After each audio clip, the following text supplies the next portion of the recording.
Hi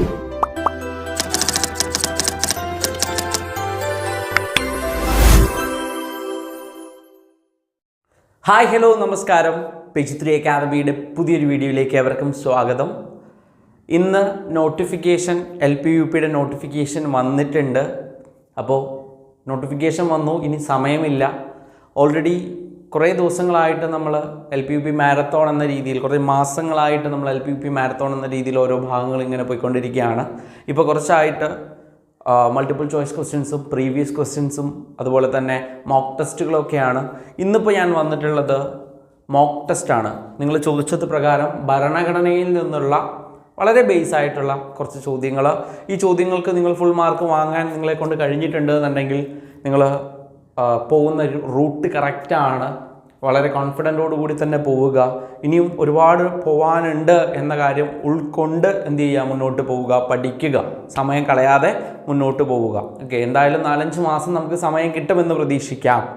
okay, അപ്പോൾ ആ 4-5 മാസം ഇനി എങ്ങനെ യൂട്ടിലൈസ് ചെയ്യുന്നു എന്നതിനെ സംബന്ധിച്ചിരിക്കും നമ്മളുടെ റിസൾട്ട്. ഓക്കെ, അപ്പോൾ ഭരണഘടനയുടെ മോക്ക് ടെസ്റ്റാണ്. ചോദ്യങ്ങൾ ഞാൻ ആദ്യം വായിക്കും. നിങ്ങൾ എന്ത് ചെയ്യണം, ഒരു പേപ്പറും പേനയും എടുക്കുക, ആൻസേഴ്സ് എഴുതി നോക്കുക. ഒരു 10 മിനിറ്റ് ഓക്കെ എഴുതി നോക്കുക, അതിൻ്റെ ആൻസർ കീ നോക്കുക. ആ രീതിയിലാണ് നമ്മൾ പോകുന്നത്. എന്നിട്ട് മാർക്ക് കുറവാണ് എന്നുണ്ടെങ്കിൽ നിങ്ങൾ എന്ത് ചെയ്യണം, ഭരണഘടന നന്നായിട്ടൊന്ന് വായിച്ച് നോക്കണം. അല്ലെങ്കിൽ ഭരണഘടനയുടെ ഭാഗം നന്നായിട്ടൊന്ന് പഠിച്ച് നോക്കണം. ഓക്കെ, അപ്പോൾ മോക്ക് ടെസ്റ്റ് എഴുതിയിട്ട് നമ്മളുടെ നിലവാരം ഒന്ന് പരിശോധിക്കാൻ വേണ്ടിയിട്ടാണ്. ആദ്യമായിട്ട് ക്ലാസ് കാണുന്നവരാണെന്നുണ്ടെങ്കിലും ഈ ക്വസ്റ്റ്യൻസൊക്കെ നിങ്ങൾ പരിചയപ്പെടുക. ഈ രീതിയിലൊക്കെ ആയിരിക്കും ചോദ്യങ്ങൾ വരിക. ഡയറക്റ്റ് ചോദ്യങ്ങളാണ് ഞാൻ ഇട്ടിട്ടുള്ളത്. കൺഫ്യൂഷൻ വരില്ല കേട്ടോ. ആ രീതിയിലുള്ള ചോദ്യങ്ങളാണ്. എന്തായാലും നോക്കുക. ഓക്കെ, ഫസ്റ്റ് ചോദ്യം വരുന്നുണ്ട്. നോക്കുക, ഫസ്റ്റത്തെ ചോദ്യം, ഭരണഘടനയുടെ ആമുഖം ആരംഭിക്കുന്നത്. Option A, we the people of India. Option B, in the name of people of India. Option C, by the people of India. Option D, for the people of India. Indian ഭരണഘടനയുടെ ആമുഖം ആരംഭിക്കുന്നത് എന്നുള്ളതാണ്. Indian ഭരണഘടനയുടെ ആമുഖം ആരംഭിക്കുന്നത് എങ്ങനെയാണ്, എപ്രകാരമാണ് നമ്മൾ പറഞ്ഞിട്ടുണ്ട്. അപ്പോൾ നോക്കണം, നല്ല ചോദ്യമാണ്. അടുത്ത ചോദ്യത്തിലേക്ക് പോവാം. രണ്ടാമത്തെ ചോദ്യം, 1976 42ാം ഭരണഘടനാ ഭേദഗതി പ്രകാരം ഭരണഘടനയുടെ ആമുഖത്തോട് കൂട്ടിച്ചേർക്കപ്പെട്ട വാക്കുകൾ. 1976 42ാം ഭേദഗതി പ്രകാരം ഭരണഘടനയുടെ ആമുഖത്തോട് കൂട്ടിച്ചേർക്കപ്പെട്ട വാക്കുകൾ ഏതൊക്കെയാണ് എന്നുള്ളതാണ്. സോഷ്യലിസം, മതേതരത്വം, പരമാധികാരം, ജനാധിപത്യം, ജനാധിപത്യം, റിപ്പബ്ലിക്, സോഷ്യലിസം, മതേതരത്വം, അഖണ്ഡത. രണ്ടാമത്തെ ചോദ്യം കിട്ടിയല്ലോ. യെസ്. അടുത്തത് മൂന്നാമത്തെ ചോദ്യത്തിലേക്ക് പോവാം. മൂന്നാമത്തെ ചോദ്യം, ഇന്ത്യൻ ഭരണഘടനയുടെ ആമുഖത്തെ ഇന്ത്യയുടെ രാഷ്ട്രീയ ജാതകം എന്ന് വിശേഷിപ്പിച്ചതാര്? നമ്മൾ പഠിച്ചിട്ടുണ്ട്. നമ്മൾ ഇതിലെ മുൻപത്തെ ചോദ്യങ്ങളിലും ഇത് ഡിസ്കസ് ചെയ്തതാണ്. ഇന്ത്യൻ ഭരണഘടനയുടെ ആമുഖത്തെ ഇന്ത്യയുടെ രാഷ്ട്രീയ ജാതകം എന്ന് വിശേഷിപ്പിച്ചതാര്? KM Munshi, Ernest Barker, Pandit Thakur Das Bhargava, justice Hidayatullah. മൂന്നാമത്തെ ചോദ്യം ആൻസർ നിങ്ങൾ എന്ത് ചെയ്യുക, കമൻറ്റ് ചെയ്യുക. അതുപോലെ തന്നെ നിങ്ങൾക്ക് കിട്ടിയ ആൻസർ നിർബന്ധമായിട്ടും കമൻറ്റ് ചെയ്യണം. എത്ര മാർക്ക് കിട്ടിയിട്ടുണ്ട് എന്ന് കമൻറ്റ് ചെയ്യണം. നിങ്ങളുടെ നിലവാരം ഒന്ന് മനസ്സിലാക്കാൻ വേണ്ടിയിട്ടാണ്. ഓക്കെ, അപ്പോൾ അതെന്തായാലും ചെയ്യണം കേട്ടോ. അതുപോലെ തന്നെ ഈ ഒരു പരീക്ഷ രീതിയിൽ തന്നെ എഴുതുക. ഒരു മോക്ക് ടെസ്റ്റ് എന്ന രീതിയിൽ തന്നെ ഒരു പേപ്പർ എടുത്ത് എഴുതുക. മൂന്നാമത്തെ ചോദ്യം കിട്ടിയില്ലേ, അപ്പം 3 എഴുതിയിട്ട് നിങ്ങളുടെ അവിടെ എഴുതി വെക്കണം. കിട്ടിയോ? നാലാമത്തെ ചോദ്യത്തിലേക്ക് പോവാം. നാലാമത്തെ ചോദ്യം, ഇന്ത്യൻ ഭരണഘടനയുടെ ആമുഖത്തിൻ്റെ ശില്പി എന്നറിയപ്പെടുന്നത്. ഓക്കെ, അറിയാം അല്ലേ? ആമുഖത്തിന്റെ ശില്പിയാണ് ചോദിച്ചത്, ഭരണഘടനയുടെ ശില്പി അല്ല. ഭരണഘടനയുടെ ആമുഖത്തിന്റെ ശില്പി ആര്?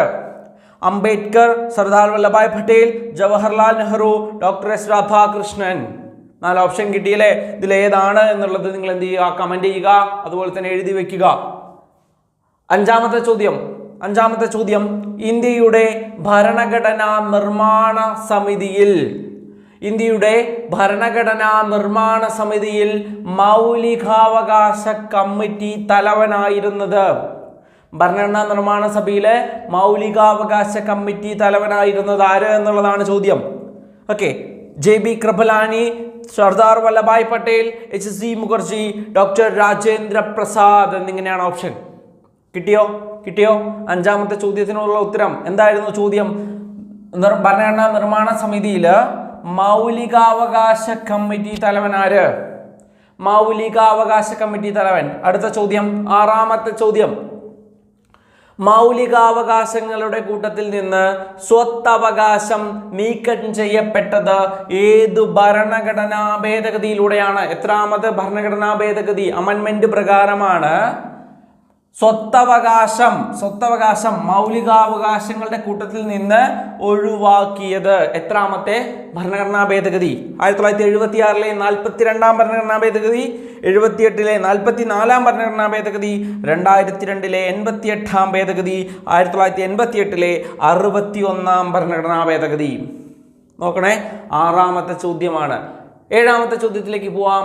ഇന്ത്യൻ ഭരണഘടനയിൽ സമത്വ അവകാശമെന്ന മൗലികാവകാശത്തെ കുറിച്ച് പ്രതിപാദിക്കുന്നത് ഏത് മുതൽ ഏത് വരെയുള്ള വകുപ്പുകളിലാണ്? ചോദ്യം എന്താ? സമത്വാവകാശം, മൗലികാവകാശം, അതിലെ സമത്വത്തിനുള്ള അവകാശം എത്രാമത്തെ ഭേദഗതി മുതൽ, എത്രാമത്തെ ആർട്ടിക്കിൾ മുതലാണ്, എത്രാമത് വകുപ്പ് മുതൽ ഏത് വകുപ്പ് വരെയാണ് എന്നുള്ളതാണ്. 14(8), 17, 19(8), 22, 14(8), 18, 25 മുതൽ 28 വരെ എന്നുള്ളതാണ്. ഓപ്ഷൻസ് കിട്ടിയോ? അടുത്തത് എട്ടാമത്തെ ചോദ്യത്തിലേക്ക് പോവാം. എട്ടാമത്തെ ചോദ്യം നോക്കുക, റെഡിയാണോ? മൗലികാവകാശങ്ങളുടെ ലംഘനം ഉണ്ടാക്കുന്ന പക്ഷം പൗരന് അത് പുനഃസ്ഥാപിച്ചു കിട്ടുന്നതിന് സമീപിക്കാവുന്നത്. മൗലികാവകാശങ്ങളുടെ ലംഘനം ഉണ്ടാകുമ്പോൾ പൗരന് പുനഃസ്ഥാപിച്ചു കിട്ടുന്നതിന് വേണ്ടി സമീപിക്കാവുന്നത് സുപ്രീം കോടതിയെ, ഹൈക്കോടതിയെ, സുപ്രീം കോടതിയെയും ഹൈക്കോടതികളെയും ജില്ലാ കോടതികളെയും. റിട്ടുകളൊക്കെ ആയി ബന്ധപ്പെട്ട് പഠിച്ചവർക്ക് അല്ലെങ്കിൽ മനസ്സിലാക്കിയവർക്ക് തീർച്ചയായിട്ടും ഈസി ആയിട്ടുള്ള ചോദ്യമാണ്, ഡയറക്റ്റ് ആയിട്ടുള്ള ചോദ്യമാണ്. മൗലികാവകാശ ലംഘനം നടക്കുമ്പോൾ നമുക്കത് പുനഃസ്ഥാപിച്ച് കിട്ടാൻ എവിടെ ചെല്ലണം എന്നുള്ളതാണ് അവിടുത്തെ ചോദ്യം. ഓക്കെ അല്ലേ? ക്ലിയർ അല്ലേ? അടുത്ത ചോദ്യത്തിലേക്ക് പോയാലോ? എട്ടാമത്തെ ചോദ്യം കിട്ടിയില്ലേ? ഒൻപതാമത്തെ ചോദ്യം. യെസ്, ഒൻപതാമത്തെ ചോദ്യം നോക്കുക. ഒൻപതാമത്തെ ചോദ്യം, താഴെ തന്നിരിക്കുന്നതിൽ ശരീരം ഏറ്റെടുക്കാം എന്ന അർത്ഥം വരുന്ന റിട്ട് ഏത്? ശരീരം ഹാജരാക്കുക എന്നത് തന്നെയാണ്. ഹേബിയസ് കോർപ്പസ്, മാൻഡമസ്, കോവാറൻഡോ, സെഷ്വററി എന്നുള്ളതാണ് ഓപ്ഷൻസ്. ഈസി ആയിട്ടുള്ള ചോദ്യമാണ്, തെറ്റിക്കില്ലല്ലോ. ഫുൾ മാർക്ക് വാങ്ങും, 15-ൽ 15 വാങ്ങും എന്നുള്ളതാണ് എൻ്റെ വിശ്വാസം. റെഡി? കമന്റ് ചെയ്യണേ നിർബന്ധമായിട്ടും. പത്താമത്തെ ചോദ്യം, ബാലവേല നിരോധനം പ്രതിപാദിക്കുന്ന ഭരണഘടനാ വകുപ്പേത്? ബാലവേല നിരോധനം പ്രതിപാദിക്കുന്ന ഭരണഘടനാ വകുപ്പേത്? വകുപ്പ് 22, വകുപ്പ് 23, വകുപ്പ് 24, വകുപ്പ് 25. ആർട്ടിക്കിൾ 22, 23, 24, 25 ബാലവേല നിരോധനമാണ്. പത്താമത്തെ ചോദ്യമാണ്. 11ാമത്തെ ചോദ്യം, ഭരണഘടനയുടെ ആമുഖം എന്ന ആശയം കടമെടുത്തത് ഏത് രാജ്യത്തിൽ നിന്ന്? നമ്മുടെ രാജ്യത്തെ ഭരണഘടന എന്ന് പറയുന്നത് കടം കൊണ്ട ഭരണഘടനയാണ്. അത് നമുക്കറിയാം. ഈ കടം കൊണ്ട ഭരണഘടനയിൽ ആമുഖം എന്ന് പറയുന്ന ആശയം നമ്മൾ എവിടുന്നാണ് കടം കൊണ്ടത് എന്നുള്ളതാണ് ചോദ്യം. Britain, USA, USSR, France. USA, USSR, Britain, France. Okay, 11ാമത്തെ ചോദ്യമാണ്. ആൻസർ ചെയ്യണേ, കമന്റ് ചെയ്യണേ. ഇത് കഴിഞ്ഞിട്ട് ഞാൻ ആൻസർ വായിക്കാം, നിങ്ങളത് നോക്കണം. എത്രണ്ണം ശരിയായിട്ടുണ്ട് എന്നുള്ളതും മെസ്സേജ് ചെയ്യണം. ഏതൊക്കെയാണ് തെറ്റിയത് എന്നുള്ളതും എന്ത് ചെയ്യുക? കമന്റ് ചെയ്യുക. ഞാൻ നോക്കാൻ റെഡിയാണ്, ഞാൻ നോക്കുന്നുണ്ട് കേട്ടോ, കമന്റുകൾ നോക്കുന്നുണ്ട്. 12ാമത്തെ ചോദ്യം, 1946 ഡിസംബർ 11 ഭരണഘടനാ നിർമ്മാണ സമിതിയുടെ സ്ഥിരം അധ്യക്ഷനായി തെരഞ്ഞെടുക്കപ്പെട്ടത് ആര്? ഓക്കെ, നോക്കണേ. ഡിസംബർ 11 നിർമ്മാണ സഭയുടെ സ്ഥിരം അധ്യക്ഷൻ ആര് എന്നാ ചോദ്യം. സ്ഥിരം അധ്യക്ഷൻ, ഭരണഘടനാ നിർമ്മാണ സഭയുടെ സ്ഥിരം അധ്യക്ഷൻ രാജേന്ദ്ര പ്രസാദ്, JB കൃപലാനി, ജവഹർലാൽ നെഹ്റു, സച്ചിദാനന്ദ സിൻഹ. തീർച്ചയായിട്ടും നല്ല കൺഫ്യൂഷൻ ഉള്ള കാര്യമാണ്. ഇതിലായിരിക്കും നമുക്ക് കൂടുതൽ കൺഫ്യൂഷൻ ഉണ്ടാവുക. രാജേന്ദ്ര പ്രസാദ്, JB കൃപലാനി, സച്ചിദാനന്ദ സിൻഹ. ഇതൊന്ന് നോക്കി നന്നായിട്ട് മനസ്സിലാക്കി വെക്കണേ. 12ാമത്തെ ചോദ്യമാണ്, നോക്കണം, കിട്ടിയിട്ടുണ്ടെങ്കിൽ പറയണം. 13ാമത്തെ ചോദ്യം, 1946 ഡിസംബർ 9 നടക്കുന്ന ഭരണഘടനാ നിർമ്മാണ സമിതിയുടെ ആദ്യ യോഗത്തെ അഭിസംബോധന ചെയ്ത് സംസാരിച്ചതാര്? നല്ല ചോദ്യമാണ്. 46 ഡിസംബർ 9. മറ്റേത് ഇതിന് മുൻപത്തെ ചോദ്യം 11 ഡിസംബർ 11. അത് സ്ഥിരം അധ്യക്ഷനാണ് ചോദിച്ചത്. ഇത് നിർമ്മാണ ആദ്യ യോഗത്തെ അഭിസംബോധന ചെയ്തതാര് എന്നുള്ളതാണ്. രാജേന്ദ്ര പ്രസാദ്, JB കൃപലാനി, അതേ ഓപ്ഷൻസ് തന്നെയാണ് തന്നിരിക്കുന്നത്. ആരാണ് എന്നുള്ളത് തീർച്ചയായിട്ടും നിങ്ങൾ എന്ത് ചെയ്യുക, മനസ്സിലാക്കുക. റെഡിയല്ലേ? 13ാമത്തെ ചോദ്യം കിട്ടിയില്ലേ? 14ാമത്തെ ചോദ്യം, ഇന്ത്യയുടെ ദേശീയ നിയമ ദിനം അല്ലെങ്കിൽ ഭരണഘടനാ ദിനമായി ആചരിക്കുന്നത് ഏത് ദിവസമാണ്? ഇവിടെ നോക്കുക, ജനുവരി 26 ഉണ്ട്, ഡിസംബർ 9 ഉണ്ട്, ഡിസംബർ 6 ഉണ്ട്, നവംബർ 26 ഉണ്ട്. വളരെ ഇമ്പോർട്ടൻ്റ് ആയിട്ടുള്ളൊരു ചോദ്യമാണ്, ചോദിക്കും. ഓക്കെ, ലാസ്റ്റ് ക്വസ്റ്റ്യൻ 15ാമത്തെ ചോദ്യം, ഭരണഘടനയുടെ ആമുഖം പ്രകാരം ഇന്ത്യൻ ഭരണഘടനയുടെ എല്ലാ അധികാരങ്ങളുടെയും സ്രോതസ് പാർലമെന്റ്, രാഷ്ട്രപതി, സുപ്രീം കോടതി, ഇന്ത്യയിലെ ജനങ്ങൾ. വളരെ ഇമ്പോർട്ടൻ്റ് ആയിട്ടുള്ള ചോദ്യമാണ്. ഇതിനുള്ള ഉത്തരം നിങ്ങൾ എന്ത് ചെയ്യുക, കമൻറ്റ് ചെയ്യുക. അപ്പോൾ നമ്മൾ ഇതെല്ലാം നിങ്ങൾ എഴുതി വെച്ചിട്ടുണ്ട്, കമൻറ്റ് ചെയ്തിട്ടുണ്ട് എന്ന വിശ്വാസത്തിൽ നമുക്കത് ഉത്തരങ്ങളൊക്കെ ഒന്ന് പരിശോധിക്കാം. ചോദ്യത്തിൽ തന്നെ ഉത്തരം കൊടുക്കുന്നുണ്ട്, നോക്കുക, ആൻസേഴ്സ് നോക്കാം. ഇന്ത്യൻ ഭരണഘടനയുടെ ആമുഖം ആരംഭിക്കുന്നത് ഇന്ത്യയിലെ ജനങ്ങളായ നാം, V the people of India എന്നാണ് തുടങ്ങുന്നത്. ഓക്കെ, ഭരണഘടന ആമുഖത്തെ ആരംഭിക്കുന്നത് V the people of India. Option A, ഒന്നാമത്തെ ഓപ്ഷൻ എ ആണ് ശരി. രണ്ടാമത്തേത് 1976 42ാം ഭരണഘടനാ ഭേദഗതി പ്രകാരം ഭരണഘടനയുടെ ആമുഖത്തോട് കൂട്ടിച്ചേർക്കപ്പെട്ട വാക്കുകൾ സോഷ്യലിസം, മതേതരത്വം, അഖണ്ഡത എന്നുള്ളതാണ്. ഓപ്ഷൻ ഡി ആണ് ശരി ഉത്തരം, ഓപ്ഷൻ ഡി. മൂന്നാമത്തെ ചോദ്യം, ഇന്ത്യൻ ഭരണഘടനയുടെ ആമുഖത്തെ ഇന്ത്യയുടെ രാഷ്ട്രീയ ജാതകം എന്ന് വിളിച്ചത് KM മുൻഷിയാണ്, KM മുൻഷി. നാലാമത്തെ ചോദ്യം, ഇന്ത്യൻ ഭരണഘടനയുടെ ആമുഖത്തിന്റെ ശില്പി എന്നറിയപ്പെടുന്നത് ആമുഖമാണ്, ആമുഖം ജവഹർലാൽ നെഹ്റു ആണ്. ഭരണഘടനയുടെ ആണെങ്കിൽ അംബേദ്കർ, മൗലികാവകാശമാണെങ്കിൽ സർദാർ വല്ലഭായ് പട്ടേൽ. ക്ലിയർ അല്ലേ? യെസ്. അഞ്ചാമത്തെ ചോദ്യം, ഇന്ത്യയുടെ ഭരണഘടനാ നിർമ്മാണ സമിതിയിൽ മൗലികാവകാശ കമ്മിറ്റി അതാരാണ്? സർദാർ വല്ലഭായ് പട്ടേലാണ്. മൗലികാവകാശങ്ങളുടെ ശില്പി എന്നറിയപ്പെടുന്നതും മൗലികാവകാശ ന്യൂനപക്ഷ കമ്മിറ്റിയുടെയൊക്കെ തലവനായിരുന്നത് ആരാണ്? സർദാർ വല്ലഭായ് പട്ടേലാണ്.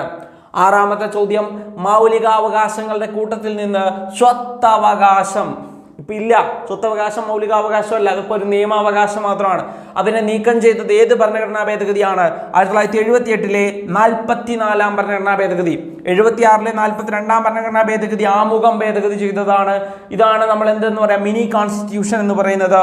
ഇപ്പോൾ ചോദ്യം വന്നത് എന്തായിരുന്നു? സ്വത്തവകാശം നീക്കം ചെയ്തത് അത് 1978 44ാം ഭരണഘടനാ ഭേദഗതിയാണ് എന്നുള്ളതാണ്. യെസ്, ക്ലിയർ ആണോ? ഏഴാമത്തെ ചോദ്യം നമുക്കൊന്ന് പരിശോധിച്ച് നോക്കാം. ഇന്ത്യൻ ഭരണഘടനയിൽ സമത്വാവകാശം, മൗലികാവകാശത്തെ കുറിച്ചാണ് പറയുന്നത്. അതിൽ ആർട്ടിക്കിൾ 14 മുതൽ 18 വരെയാണ് സമത്വത്തിനുള്ള അവകാശം. ആർട്ടിക്കിൾ 14 to 18 ആണ് സമത്വത്തിനുള്ള അവകാശം. ഇനി എട്ടാമത്തേത്, മൗലികാവകാശങ്ങളുടെ ലംഘനം ഉണ്ടാകുന്ന പക്ഷം പൗരൻ ആരെ സമീപിക്കാം? ആർട്ടിക്കിൾ 32 പ്രകാരം സുപ്രീം കോടതിയും 226 പ്രകാരം ഹൈക്കോടതികളെയും സമീപിക്കാം. അപ്പോൾ ഓപ്ഷൻ സി ആണ് ഇവിടുത്തെ ശരി ഉത്തരം. സുപ്രീം കോടതികളെയും ഹൈക്കോടതികളെയും സമീപിക്കാം. ഓക്കെ, ഹൈക്കോടതികളെയും സമീപിക്കാം. ഒൻപതാമത്തെ ചോദ്യം നോക്കാം. താഴെ തന്നിരിക്കുന്നതിൽ ശരീരം ഹാജരാക്കുക അല്ലെങ്കിൽ ഏറ്റെടുക്കുക ഹേബിയസ് കോർപ്പസ് ആണ്.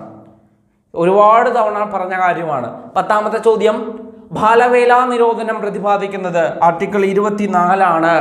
ആർട്ടിക്കിൾ 24 ആണ് ബാലവേല നിരോധനം.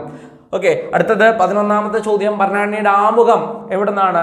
അമേരിക്കയാണ്, USA എന്നാണ്, USA നമ്മൾ പറഞ്ഞതാണ്. അടുത്ത ചോദ്യം 12ാമത്തെ ചോദ്യം നോക്കുക. ഡിസംബർ 11 1946 ഡിസംബർ 11 ഭരണഘടനാ നിർമ്മാണ സമിതിയുടെ സ്ഥിരം അധ്യക്ഷൻ രാജേന്ദ്ര പ്രസാദ്, അഭിസംബോധന ചെയ്തത് JB കൃപലാനി, താൽക്കാലിക അധ്യക്ഷൻ സച്ചിദാനന്ദ സിൻഹ. ഇമ്പോർട്ടൻ്റ് ആണ്, മനസ്സിലാക്കണേ. യെസ്. അടുത്ത ചോദ്യം, 9 നടന്ന ഭരണഘടനാ നിർമ്മാണ സമിതിയിൽ ആദ്യ യോഗത്തിൽ അഭിസംബോധന അത് JB കൃപലാനി, താൽക്കാലിക അധ്യക്ഷൻ സച്ചിദാനന്ദ സിൻഹ, 11 സ്ഥിരം അധ്യക്ഷൻ രാജേന്ദ്ര പ്രസാദ്. നമ്മൾ മുൻപ് പറഞ്ഞ അതേ ചോദ്യം. യെസ്. 14ാമത്തെ ചോദ്യം, ഇന്ത്യയുടെ ദേശീയ നിയമ ദിനം നവംബർ 26 ആണ് കേട്ടോ, നവംബർ 26 ആണ്. വളരെ ഇമ്പോർട്ടൻ്റ് ആണ്, ആമുഖം പഠിക്കുമ്പോൾ നമുക്ക് മനസ്സിലാവും. 15ാമത്തെ ചോദ്യം, ഭരണഘടനയുടെ ആമുഖം പ്രകാരം ഇന്ത്യൻ ഭരണഘടനയുടെ എല്ലാ അധികാരങ്ങളുടെയും സ്രോതസ് യെസ് ജനങ്ങൾ, ഇന്ത്യയിലെ ജനങ്ങളാണ്. അപ്പോൾ കിട്ടിയില്ലേ? ഒരു 15 ചോദ്യം നമ്മൾ നോക്കി. 15-ൽ എത്ര മാർക്ക് നിങ്ങൾക്ക് കിട്ടിയിട്ടുണ്ടെന്ന് കമൻറ്റ് ചെയ്യണം. ഓക്കെ, അടുത്ത ക്ലാസ്സുകൾ ഏതാണ് വേണ്ടതെന്ന് വെച്ചാൽ നിങ്ങൾ കമൻറ്റ് ചെയ്യുക. തീർച്ചയായിട്ടും നമ്മൾ കൂടെ ഉണ്ടാകും. പരീക്ഷ വരെ നമ്മളിങ്ങനെ ക്ലാസ്സുകൾ തരും. ചാനൽ സബ്സ്ക്രൈബ് ചെയ്യുക. നിങ്ങളുടെ നിർദ്ദേശങ്ങളും അതുപോലെ അഭിപ്രായങ്ങളൊക്കെ കമൻറ്റ് ചെയ്യുക. പുതിയ ബാച്ച് നമ്മൾ ജനുവരി 1-ന് ആരംഭിക്കുന്നുണ്ട്. നോട്ടിഫിക്കേഷൻ വന്നല്ലോ, ഇനി സമയം വളരെ കുറവാണ്. ജനുവരി 1-ന് പുതിയ ബാച്ച് ആരംഭിക്കുന്നുണ്ട്. New year special offer available ആണ്. ഓക്കെ, ഇതുവരെയും കൊടുക്കാത്ത സ്പെഷ്യൽ ഓഫർ അവൈലബിൾ ആണ്. ഓഫറിനെ കുറിച്ച് അറിയാൻ ചുവടെ കാണുന്ന നമ്പറിൽ വിളിക്കുക. നമ്മുടെ ഓഫർ മനസ്സിലാക്കുക, കോഴ്സിൽ ജോയിൻ ചെയ്യുക, വിജയിക്കുക. Okay, thank U.